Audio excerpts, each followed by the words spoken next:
Hi, welcome to Racehouse. We're here in the studio in Abu Dhabi together, Darren.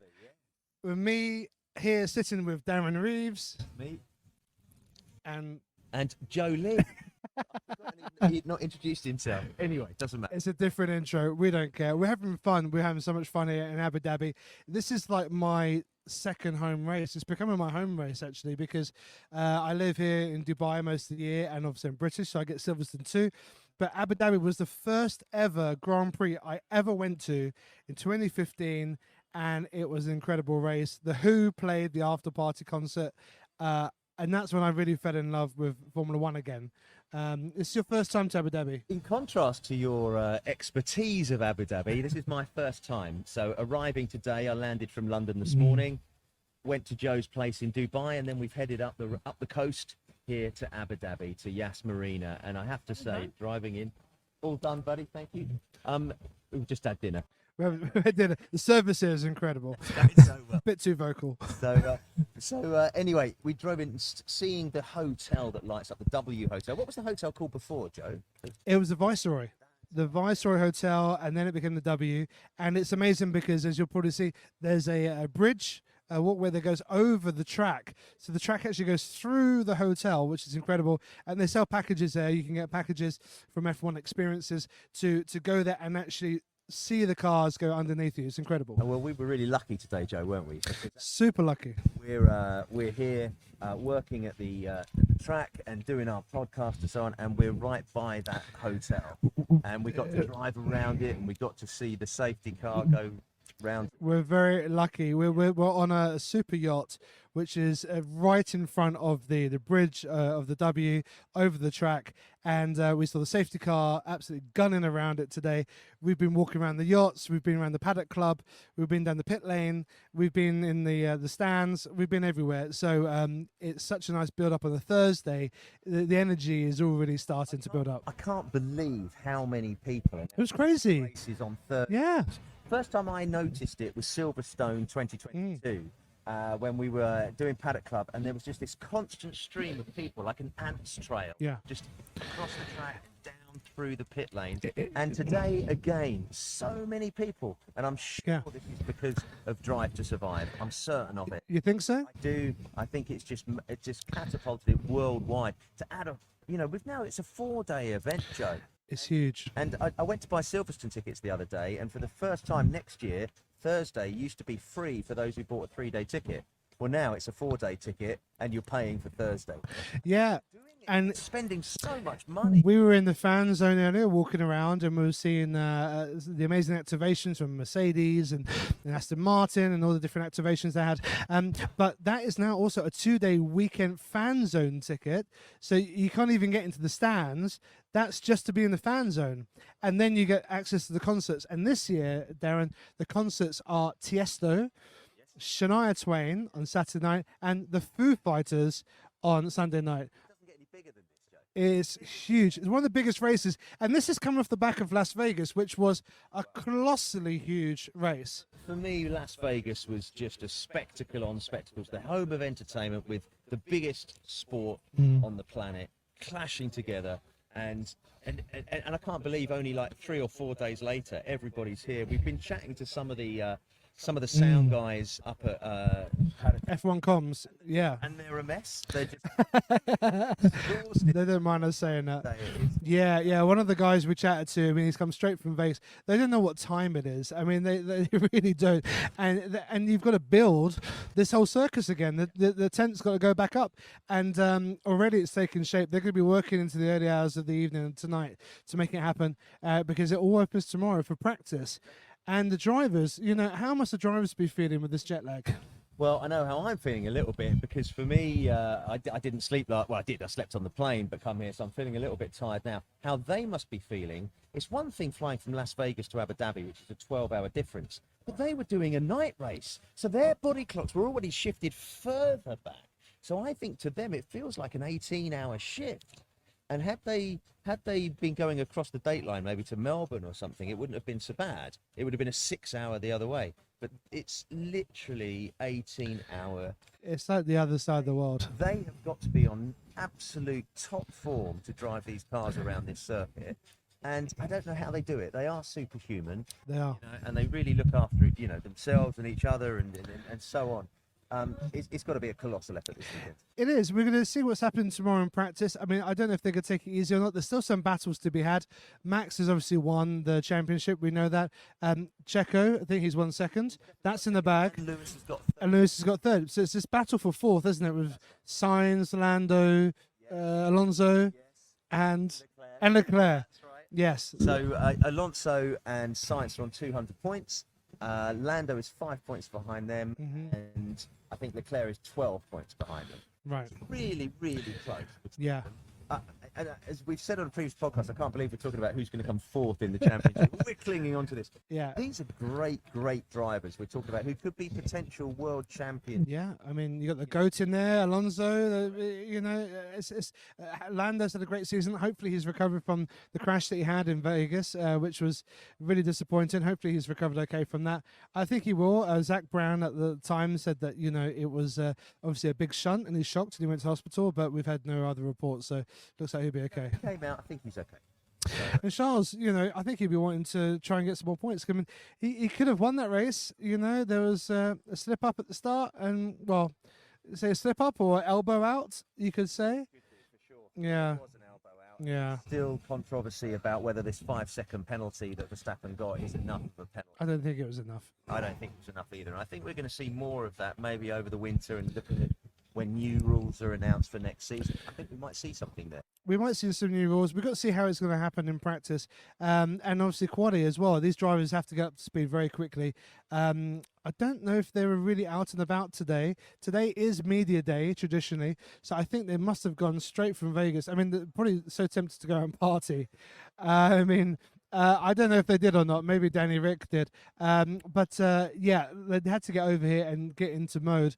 Because it's serious, it's the last race of the season. For some, it doesn't matter. Red Bull have won the Constructors, they've won the Driver Championship, but there's still some points to play. And McLaren and Ferrari, they are really jostling now because this is going to make a huge difference to the teams. It's a huge difference. This is where the money is. The Constructors' Championship is really what it's all about. As fans, we like to watch our people from our nations or who we like. But for the teams, it's the money. And also the sponsors. They've still got to account for the sponsors. There's a lot of people here this weekend in Abu Dhabi. Yeah. A lot of yachts, as we know. A lot of corporate hospitality. It's absolutely packed out.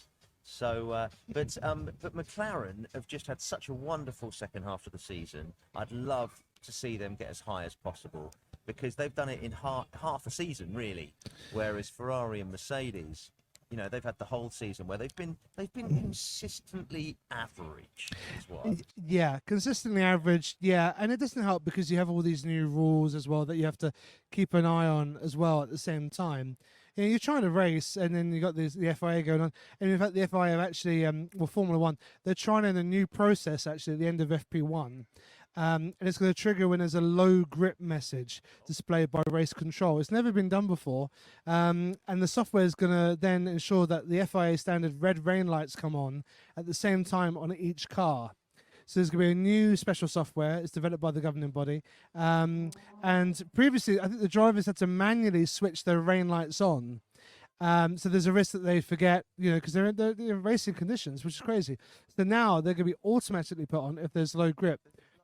This could be a reaction to what we saw in Las Vegas because it was super cold, there's no grip, and that was kind of Max's excuse for that turn one. The race is 5 o'clock on Sunday, right? Our local time. It's now nearly 8:30 in the evening, and I'd say it's 25, 26 degrees. Probably, yeah. Where are we going to get low grip from? Well, I know. I understand. I think it's a trial. It's a trial. No, they said it's a trial, and they're testing out the software because, especially as more and more of these street races come on, they're talking about New York still, talking about South Africa still. These circuits and Thailand, was that on? No, Vietnam. Right. Vietnam, and so I think these are all scheduled to be street races. Well, these are streets that are battered every single day by trucks and lorries and cars and everything. And it's super, super smooth. But for a race car, there's nothing to grab onto. And I think we need to build more circuits in a way. Do you know what? I think we need to look at where we're going and the continents that we're. You've mentioned a few more of in Asia. We've lost the Malaysian Grand Prix, which I love that circuit. It was great. But I think we've got no race in Africa, and we had Kai Alami down in South Africa back in the 25, 30 years ago. I think we need to be looking at going back somewhere like there. We need to be in every continent to be a world championship. We need to be in every continent. So I'd like to see. I want to see an African one. I think South Africa is probably the only country. Well, Egypt could certainly do it. Tanzania would be amazing. Can you imagine that? That would be amazing. Why? Why Tanzania? Go. Well, it's such a beautiful country. I climbed Kilimanjaro. There we go. And it's such a beautiful country with this beautiful red soil and lush rainforest. And the people were absolutely fantastic. And I love traveling there. It would just be such a stark contrast. Other than Kilimanjaro, I feel like I know nothing about it. Well, Zanzibar is also part of Tanzania, I believe. I think so. It's yeah. It's yeah, it's true.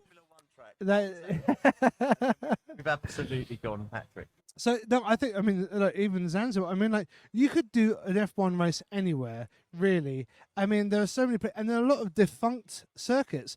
I mean, look at India. Yes, India was built and nothing ever happened. It did a couple of years, didn't it? I thought it did. There was an Indian Grand Prix, was there? No, we need to fact check that. Well, I thought they did try one or two, or maybe they built it and it never quite happened. Let's have a look. We'll do a bit of. No, you got to tell me. You're the encyclopedia. Well, I'm telling you, I don't think there was one. Well, then I need to check it. Yeah, we get confused. There's been so many, but there's been look at Portugal. Yeah. We were very lucky to go to the Algarve to Portimao for a race there during the COVID pandemic, and I tell you what, it was one of my favourite ever tracks. We had such a great week. Oh, wow. We were lucky enough to be in the top tower, and we could probably see, with the 360 view, see 90% of the track. Yeah. Really, it was only turn 3 and the last turn that we couldn't actually see just because of the undulation to the ground. It was like a kid's street, a kid's toy circuit. Yeah. I've heard that these guys are marshals over here. I don't know. We've got a group of guys over here. Why don't you talk about something? And I'm going to see if they fancy having a quick chat. Well, staying here in Dhabi, and so they all have to be ready in their orange outfits for 6 o'clock tomorrow morning. Now, I don't plan to be up by that time. We have to be in the track a little bit later because everything happens in the afternoon and early evening here for Abu Dhabi.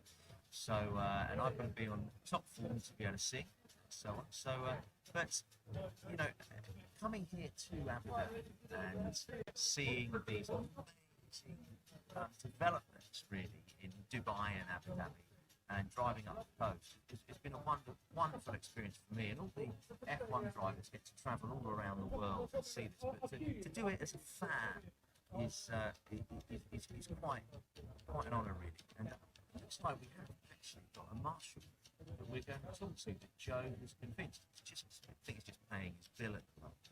So, and a lot of these marshals, I believe, volunteer. Tim. I'm Darren. Good to meet you. Hi, Darren. Good to meet you. Come on in. Good. Thank you very much. So Tim. Let's get budging together. Come on, jump in together. There we go. Put Tim on the microphone. There you go. Tim. So Tim, I've got a microphone. Yourself. You've got a microphone. I have. Am I right in saying you're a marshal here for the race weekend? I am a marshal. Yes. This is the 9th Formula One Grand Prix I've done this year, and it's my last for this year. It's the last for everyone this year. And I don't know whether everyone knows what marshals do. A lot of A lot of people think that marshals get paid. We don't. We're all volunteers. We're all petrol heads. Although I guess Formula One is hybrid now, so so we're not all petrol heads the way we used to be. Yeah, but we love our Formula One. We like our motor racing. To be fair, actually, most of the motor racing that I do isn't Formula One. It's club racing at Brands Hatch and other circuits around in the UK. But over here, it's Formula One and all of the support races. It's absolutely wonderful. We get the best view. We don't pay to get in. I shouldn't say that, should I? Well, but we don't pay to get in. One of the things we do have to do, though, is wear our orange flame-proof overalls. And in Abu Dhabi, that can be pretty hot, Ah. and I'm sure. and we do welcome when we get back here Yeah. the opportunity to jump in the swimming pool. So there's no option at the circuit at all to get out of them. You're in all day long. There's no lunch break or anything to. Well, lunch breaks depend on drivers not driving off the Yeah, road. of course it does. I have a question there. So, Tim, in all your years of marshalling, is it just here in Abu Dhabi? Have you done it around the world at other tracks? Yes, like I say, this is my 9th Formula One this year. So can you list the ones you? I'll try to remember. I started off in Australia, Yes. and I then went back to the UK where I live. I did Miami. Yes. I did Canada. I did Zandvoort, the British Grand Prix, of course, in Silverstone. Then I did COTA, the US Grand Prix, the Mexican Grand Prix, and Abu Dhabi. Have I missed any out? Oh, Singapore. How could I miss Singapore? Probably the best race of the season, really, when it comes to results. I couldn't possibly comment on the winner, but watch this face. And I do have a question, Tim, as well. Like, I mean, have you been responsible for clearing up any major crashes and incidents? I mean, Grosjean comes to mind, and other crashes and things. No, you can say. Well, I mean, what was the highlights that you've had to be involved in? Well, highlights. When I was young, my mum said, if you don't work hard at school, you're going to end up sweeping the streets. I have managed to upgrade everything, having worked hard at school, to manage to sweep the streets. So marshalling it involves a lot of things. It involves getting drivers out of cars. It involves sweeping. It involves just checking things are okay. Probably the most sweeping I did this year was following George Russell whacking the wall in Montreal. And that involved collecting the carbon fibre in the first go. We hear these words "go now, go now" on our headsets, and we rush out and we go now, and then get back off the track. So we get back off the track, and then the next lap was with the brushes, with the brooms to do the sweeping up. Because well, we're gonna have to watch that back now, aren't we, and see if You we will. can spot you. That's what we'll have to do. you will. To keep the carbon fibre? Well, actually, of course, McLaren this year are recycling the carbon fibre. We've Yes, talked about it, yeah, though, we have haven't we? talked about Is it. it B-carbon, I think it's Something that's like what it's that, yeah. called, yes. Yes, it is, and apparently it's got something like 85% of the strength of ordinary carbon fibre. Yeah, I mean, I guess we could, but we wouldn't. Why would you want a bit of carbon fibre? It's sharp, it hurts. You certainly wouldn't touch it without gloves. Do you know what made me laugh? Because we were I was at Silverstone this So year. was as I. well, and I walked the track with my two sons afterwards, and we just watching everybody trying to take any little bit of memorabilia they possibly could. And even my boys were going, "What on earth are they doing, Dad?" But that's what Formula One means to people, and the jobs that we're lucky enough get to go and sort of travel the world to the Formula One. Most people don't. Most people don't even go to a Formula One race. They sit at home, watch it on the television. It's so accessible. The coverage is amazing. What can we do to get people to come and see a Formula One race? How can we get them? What is the Well, that's a very good question. It's very hard to get a ticket. My wife comes with me on occasions to Formula One. Well, I think we both love Zandvoort. The Dutch Grand Prix is fabulous. Absolutely. Yeah, it's great. Did you get wet this year? Yes, I got very wet, but fortunately, I was flagging, which meant that I had covers, and having a cover was yes. a very good thing. You had a flag. Yes, so when you're flagging, you're in a covered area, which meant we didn't get quite so wet. But immediately after Zandvoort, which I have to say to anybody who is living in Europe or Britain, go to Zandvoort. It is a fabulous party. It's a great race, and it's well worth going to. She applied for tickets, but you can't get tickets. You have to go into a ballot. Right. And she was unsuccessful in the ballot Oh. to buy tickets. So how do you get people to go to Grand Prix? I guess a lot of people are going to Grand Prix. There's very few that aren't. This is the thing, and Yeah. we just discussed today the amount of people we're seeing on Thursdays over the last couple of years. It's another day of entertainment. And there's not even any track action apart from the odd safety car and medical car.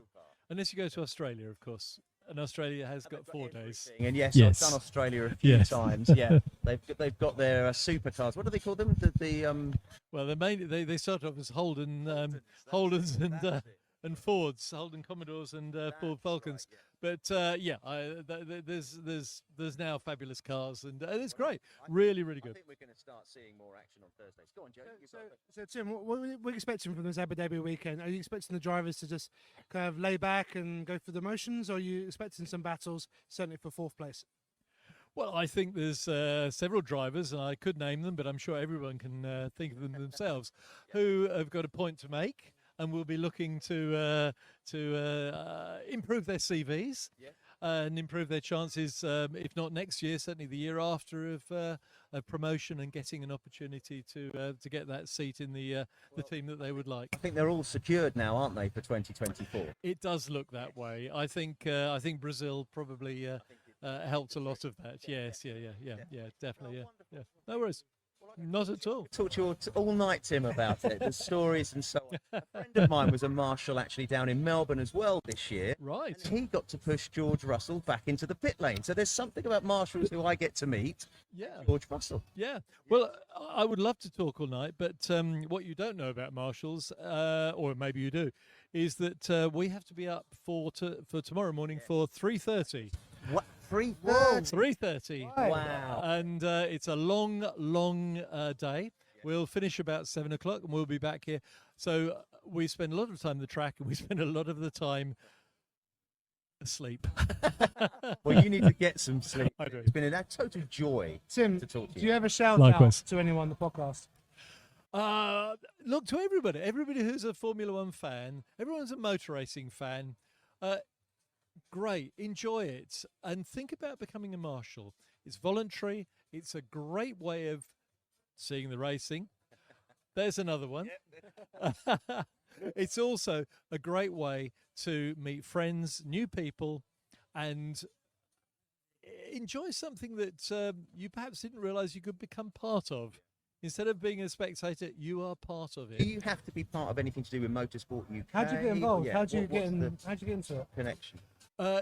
If you're in the UK, then go to marshals.co.uk, sign up, do a taster day. You will get the opportunity to see whether you like it or not. And you may find that it's raining and it's cold and it's wet and the minis are skidding all over the place. Well, for me, that's great. I love it. Others may not.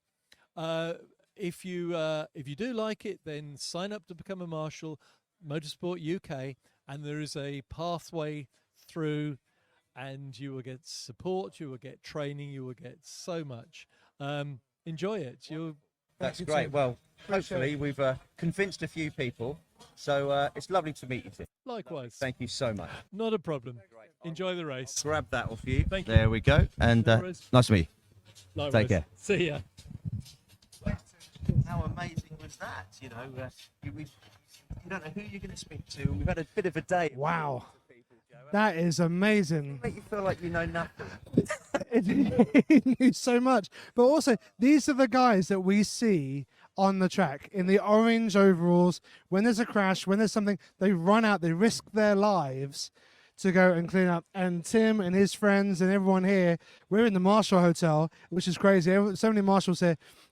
They risk their lives for the sport, and so we really commend that. When we were driving up this morning, we talked about how dangerous Formula One is, and especially it was in the 70s before Jackie Stewart really tried to clamp down, and the 90s, you know, as well with Coulthard doing it.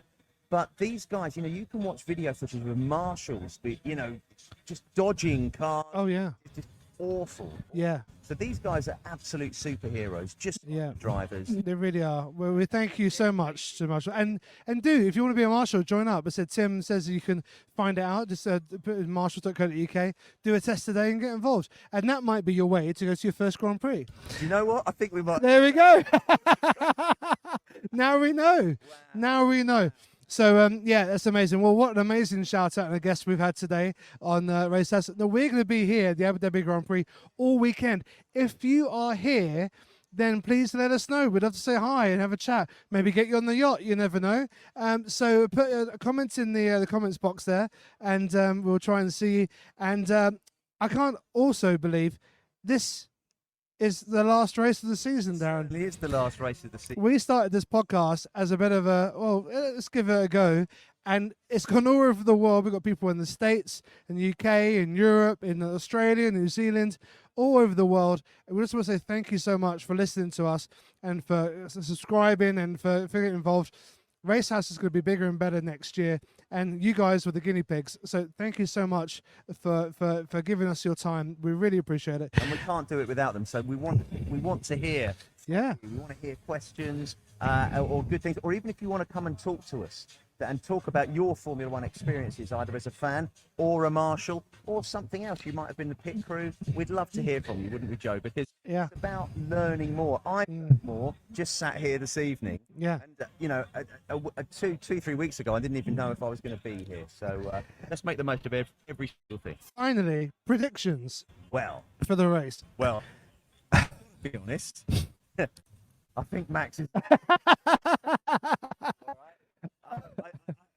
I know. Who's going to come second? I think if he doesn't crash, I think Lando has to be right up there because his podium this season have been stunning, and that car has been stunning this second half of the season. So, excuse me, I'd love to see that with Lando. Okay, and third? Well, I can't decide between Ferrari, Mercedes, or Aston Martin, but I'm going to go with Fernando. Oh, right, interesting. A bit of a renaissance. They've got the upgrades on that car working much better than they did 4 or 5 races ago. You know, they had a bit of a dip where they were trying to work them out. I think they've come out of that dip now. So that's my prediction. Verstappen, Lando, and Fernando. Okay, I'm going to go Max as well because that car is too fast. I'm going to go Lewis second. Lewis loves this circuit. He's done historically well. He knows it very well. When Max finished first and Lewis finished second.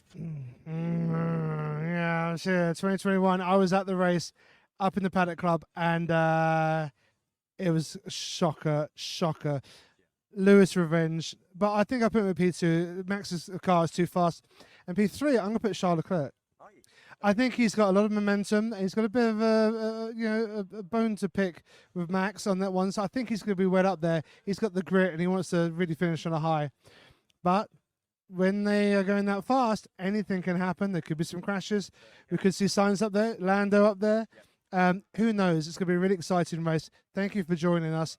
And we will be back with our reaction to the race, and we're going to add some snippets as well of our adventures all around the Abu Dhabi Grand Prix to finish it off in style. So thanks again, and it's bye from me, Jolie. It's goodbye from me, Darren Reeves. Take care. Yes. What a bit.